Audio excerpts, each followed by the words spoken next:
Welcome. In front of me is a Kyocera DuraForce Pro, and today I'll show you how to perform a hard reset of the device through the settings. So to get started, you want to open up Settings app,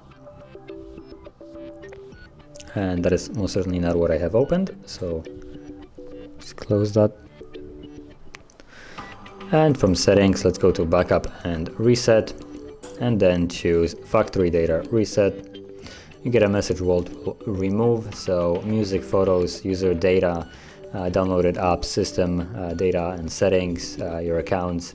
So once you're comfortable, you can just press on Reset Phone and then erase everything, and the process will begin. Now the process takes roughly a couple minutes, and once it's finished, we should be then greeted by the setup screen. So I'll be back once that is actually visible.